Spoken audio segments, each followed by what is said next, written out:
Welcome to Chat, Communications, Happenings, and Trends, with your host, Amanda Cumming, and producer, Janet Louise Meyer. Thank you for listening. Hi, I'm Fox San Antonio's Jessica Headley. And I'm Ryan Wolf. Our greatest responsibility is to serve our Treasure Valley communities, the El Paso, Las Cruces communities, Eastern Iowa communities, Mid-Michigan communities. We are extremely proud of the quality, balanced journalism that CBS 4 News produces. But we are concerned about troubling and irresponsible, one-sided news stories plaguing our country. The sharing of biased and false news has become all too common on social media. More alarming, some media outlets publish these same fake stories without checking facts first. The sharing of biased and false news has become all too common on social media. More alarming, some media outlets publish these stories simply aren't true without checking facts first. Unfortunately, some members of the media use their platforms to push their own personal bias and agenda to control exactly what people think. And this is extremely dangerous to our democracy. Alrighty, so you just watched a video put together by Deadspin, and he can be found on Twitter at Deadspin. So this was the message that was put out on March 31st by Sinclair Broadcasting Group's stations, and through this type of orwelling messaging across the Sinclair markets is worrisome enough. The bigger issue is the market share Sinclair has currently and the potential share if the $4 billion deal with the Chicago-based Tribune media company goes through. So Sinclair is a conservative media group that got its start in the late 50s, early 60s, when Julian Sinclair Smith, along with a group of shareholders, started a radio station in Baltimore, WFMM-FM. It wasn't until the late 60s and early 70s that they purchased their first TV station, and until the mid-80s was known as Chesapeake Television Corporation. So in 1985, they changed its name to Sinclair Broadcast Group, as Julian's son, David Smith, became more actively involved in running the company. It started buying up small and medium stations, mostly from 2009 until present. And according to most recent numbers, Sinclair is in 89 markets and owns approximately 193 stations. So that is about 39% of the United States viewers. If the proposed bid for Tribune goes through, they will be in 108 out of the 210 Nelson markets and on 235 stations, which has the potential to reach about 72% of all U.S. households. But even though the FCC only allows for a company to reach 39% of American households, Sinclair has actually found a way around this. They have promised to sell off their biggest markets, and that Tribune currently holds, such as Chicago and New York, but they will still have a hold over these markets. So Sinclair itself is already lining up the buyers, and they will have service agreements with the buyers so that technically Sinclair will actually still be running the day-to-day operations. So the other way Sinclair is getting around this 39% threshold is because the FCC uses antiquated methods measuring the audience of a market. Since last year, FCC Chair Ajit Pai reversed measures that were in place to correct that. Do you mind, Janet, explaining how this works? All right. So basically, there's two types of TV signals. There's UHF and VHF. And back before they went to digital TV, when it was still an analog, how they would measure this was that the VHF was giving 100% of the households, and UHF was only giving 50% because the signal was not as strong in the analog systems. But since then, we have gone to obviously mostly digital, and they got rid of the analog.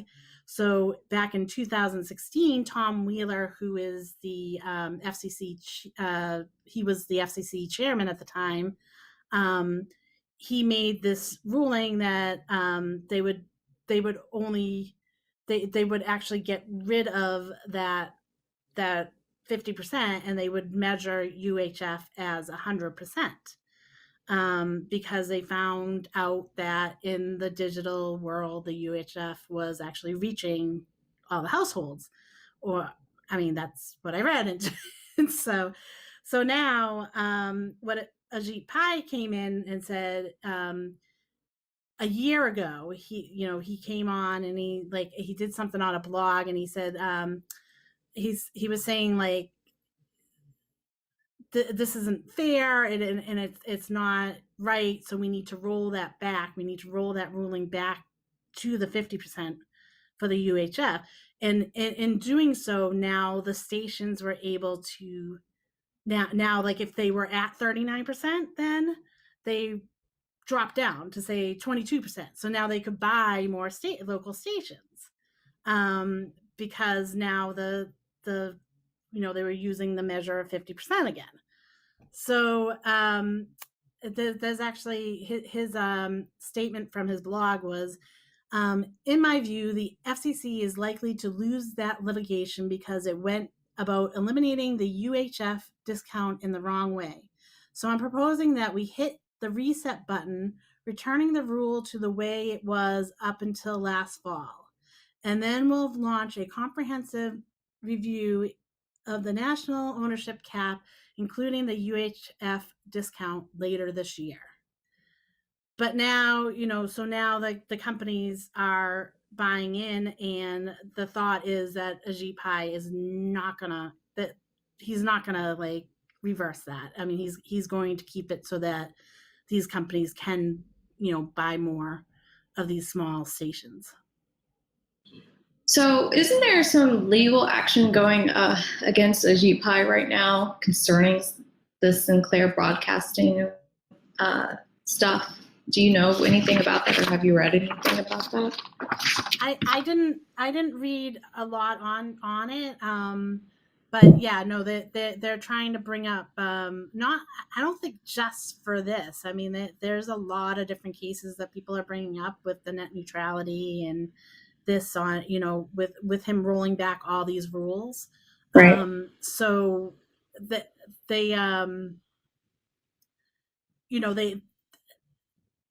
he's just making it easier for them all to buy out the media, and with him being he's definitely corrupt in some way, whether it's been that he has been paid off to be so, or it's just that's just his personality. I can't imagine anybody behaving in the way that he behaves if he wasn't in some way in their pocket. He did work for Verizon before he came to FCC, so he has connections there. So, he's in their pockets. Oh yeah, absolutely. And there's no doubt. And the fact that it's going to, this stuff could end up reaching 75% of American households is remarkably dangerous, because there is no, this is the problem. The last bastion of hope a lot of times people would say would be in their local news media. They're like, yeah, I don't watch national news just because I don't feel like I'm getting the whole information, but my local news is still really good. They actually report on things that matter around my community. And now I know they have those hit pieces that are mandatory for those networks to actually show. They have mandatory stories that their anchors have to do, as opposed to having any level of independence for these local stations. They're going to be gone, and that would be 75% of American households, which is alarming. And 75% of American households wouldn't necessarily be the wiser of it either, because a lot of them are, I guess, a little bit older people that still actually have a TV and still watch that stuff. I am not among them, but I know there are people around me that do. And they're just going to get brainwashed. And that's the whole point, is to brainwash them into a certain political ideology. If it's one thing if you just outright say, yeah, we are progressive, we lean conservative, we are conservative, we're going to uphold that conservative message, just so that the viewers have know-how and knowledge of that. It's another thing to say, yeah, we are fair, we are balanced, and we have no political leanings whatsoever. Everything is fake news, but we're going to give you the real information, yet That is completely false with Sinclair. They have a message that they want to perpetuate, and that is conservative values. They want that to get out, and they are conservative, but nobody's going to know that when they see their local news station that they trust to report on issues that matter to them. You are just listening to another segment from Actify Chat. Please remember to like, subscribe, and share. Also, we want to continue to bring you more content and need your help, so why not jump on over to our Patreon and support us? The link is www.patreon.com/ActifyChat or can be found in the description below. Thank you so much for listening.